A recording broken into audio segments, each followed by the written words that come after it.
AI ഉച്ചകോടിയിലെ youth Congress പ്രതിഷേധത്തിൽ പ്രതിപക്ഷത്തെ കടന്നാക്രമിക്കാൻ കേന്ദ്രവും BJPയും. ഇന്ത്യ ആതിഥേയത്വം വഹിച്ച പരിപാടിക്കിടെ ഉണ്ടായ പ്രതിഷേധം കേന്ദ്രത്തെ അവഹേളിക്കാൻ ലക്ഷ്യമിട്ടിട്ടുള്ളതാണെന്നും ഗൂഢാലോചന നടന്നിട്ടുണ്ട് എന്നുമാണ് ആരോപണം. ഡൽഹി പോലീസ് കസ്റ്റഡിയിലെടുത്ത യൂത്ത് കോൺഗ്രസ് ദേശീയ അധ്യക്ഷൻ ഉദയ ഭാനുവിനെ 4 മണിക്കൂർ ചോദ്യം ചെയ്ത ശേഷമാണ് വിട്ടയച്ചത്. BJP ഡൽഹി ഘടകം രാഹുൽ ഗാന്ധിയുടെ വീട്ടിലേക്ക് മാർച്ച് നടത്തും. പ്രതിപക്ഷം നിരന്തരം ആവശ്യം ഉന്നയിച്ചിട്ടും ഇന്ത്യ-US വ്യാപാര കരാറിൽ പ്രധാനമന്ത്രി നരേന്ദ്രമോദി കൃത്യമായ മറുപടി നൽകിയിരുന്നില്ല. പാർലമെന്റിൽ ഇന്ത്യ സഖ്യത്തെ അവഗണിച്ച കേന്ദ്രത്തെ ഉച്ചകോടിയിലെ പ്രതിഷേധം പൊള്ളിച്ചോ എന്നാണ് ന്യൂസ് ആംഗിൾ പരിശോധിക്കുന്നത്. ഡൽഹിയിൽ നിന്നും ശരത് നമുക്കൊപ്പം ചേർന്നു. Sarath, good morning. India America വ്യാപാര കരാറിൽ ഏർപ്പെട്ടു. അതിന് പിന്നാലെ ഈ വ്യാപാര കരാറിൽ കർഷക വിരുദ്ധമായ പല കാര്യങ്ങളും ഉണ്ട് എന്ന് പറഞ്ഞുകൊണ്ടുള്ള പ്രതിപക്ഷ പ്രതിഷേധങ്ങൾ നമ്മൾ കണ്ടു. പാർലമെന്ററി സെഷനുകളൊക്കെയും പ്രതിപക്ഷ പ്രതിഷേധത്താൽ മുങ്ങി. പ്രധാനമന്ത്രി ഈ നന്ദിപ്രമേയത്തിന് പോലും സംസാരിക്കാതെ പോകുന്ന കാഴ്ചകളൊക്കെ നമ്മൾ കണ്ടു. ഒരേ സമയം ലോക്സഭയും രാജ്യസഭയും അലങ്കോലപ്പെട്ടത് കണ്ടു. അതിനൊക്കെ ശേഷം രാജ്യത്ത് നടന്ന ഒരു വലിയ പരിപാടിയായിരുന്നു AI ഉച്ചകോടി. 10-60 ലോക രാജ്യങ്ങളിലെ അല്ലെങ്കിൽ AIയുടെയൊക്കെ തലതൊട്ടപ്പന്മാരൊക്കെയും അണിനിരുന്ന ഒരു വലിയ പരിപാടി, ലോകം മുഴുവൻ കണ്ടുകൊണ്ടിരുന്ന ഒരു പരിപാടി. ആ പരിപാടിക്കിടയിലാണ് ഒരിക്കൽ ചർച്ച ചെയ്ത വിഷയത്തിൽ തന്നെ വീണ്ടും പ്രതിഷേധം ഉയർത്തിക്കൊണ്ടുള്ള യൂത്ത് കോൺഗ്രസിന്റെ പ്രതിഷേധം ഇന്നലെ നടന്നത്. അതിന് പിന്നാലെ രാഹുൽ ഗാന്ധിയുടെ വസതിയിലേക്കുള്ള യുവമോർച്ചയുടെ പ്രതിഷേധവും നമ്മൾ കണ്ടു. ഈ കാര്യങ്ങളൊക്കെയും സൂചിപ്പിക്കുന്നത് എന്താണ് ശരത്ത്? ഒരു വിഷയം അത് വീണ്ടും ഉണ്ടാവുകയാണോ? കേന്ദ്രവും BJPയും പ്രതിപക്ഷവും ഒക്കെയും നേർക്കുനേർ വീണ്ടും വരികയാണോ ഈ കരാറുമായി ബന്ധപ്പെട്ടുകൊണ്ടുള്ളത്? ഇന്നലത്തെ പ്രതിഷേധം അത് BJP എത്ര കണ്ട് പൊള്ളിച്ചു?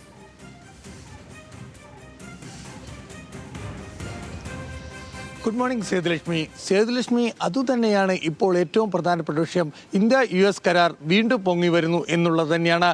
ഇന്നലെ ഉച്ചകോടി വേദിയിൽ 5ാം വേദിയിൽ യൂത്ത് കോൺഗ്രസ് നടത്തിയ പ്രതിഷേധം, അതായത് വസ്ത്രമൂരിക്കൊണ്ടുള്ള പ്രതിഷേധം BJPയും വളരെ വലിയ രീതിയിൽ പൊള്ളിച്ചു എന്ന് തന്നെയാണ്.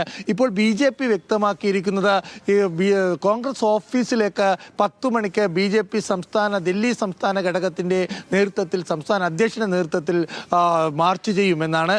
അതേപോലെ തന്നെ യുവമോർച്ച രാഹുൽ ഗാന്ധിക്കെതിരെയുള്ള പ്രക്ഷോഭ പരിപാടികൾ തുടരുമെന്നും അറിയിച്ചിട്ടുണ്ട്. BJPയെ സംബന്ധിച്ചിടത്തോളം ഇന്ത്യ-US കരാർ വീണ്ടും ചർച്ചയായി എന്നുള്ളതാണ് BJP അലോസരപ്പെടുത്തുന്നത്. അതുപോലെ തന്നെ കോൺഗ്രസ് ആവട്ടെ ഇന്നലെ ഉത്തരേന്ത്യയിൽ, അതായത് ഇന്ത്യ-US കരാർ പ്രകാരം തിരിച്ചടി നേരിടുന്ന കർഷകർക്ക്, കോട്ടൺ കർഷകർക്ക്, അതുപോലെ മറ്റു കർഷകർക്കുള്ള ഭാഗങ്ങളിൽ ഉത്തരേന്ത്യയിൽ രാജസ്ഥാനിലും മധ്യപ്രദേശിലും അടക്കം മഹാരാഷ്ട്രയിലടക്കം കർഷക സംഗമം, കിസാൻ സമ്മേളനം സംഘടിപ്പിക്കാനും തീരുമാനിച്ചിരിക്കുന്നു. സ്വാഭാവികമായിട്ടും ഇന്ത്യ-US കരാർ വീണ്ടും ചർച്ചാ വിഷയമായി എന്ന് തന്നെ നമുക്ക് പറയേണ്ടി. ഇത് BJPയെ വളരെ അലോസരപ്പെടുത്തുന്നുണ്ട്. കാരണം പാർലമെന്റിലെ ബഹളങ്ങൾ കടങ്ങിക്കഴിഞ്ഞാൽ പതിവ് പോലെ ജനങ്ങൾ മറക്കുമെന്നായിരുന്നു BJPയുടെ കണക്കൂട്ടൽ. അതുകൊണ്ട് തന്നെയാണ് BJP ഇന്നലെ തന്നെ ഇത്തരമൊരു പ്രതിഷേധം യൂത്ത് കോൺഗ്രസ് നടത്തിയപ്പോൾ അതിൻ്റെ യൂത്ത് കോൺഗ്രസ് അധ്യക്ഷനെ തന്നെ പാർലമെന്റ് സ്റ്റേറ്റ് പോലീസ് സ്റ്റേഷനിൽ കസ്റ്റഡിയിലെടുക്കുകയും ചോദ്യം ചെയ്യുകയും ചെയ്തത്, ഗൂഢാലോചന ആരോപിച്ച് കേസ് ചാർജ് ചെയ്യുകയും ചെയ്തത്.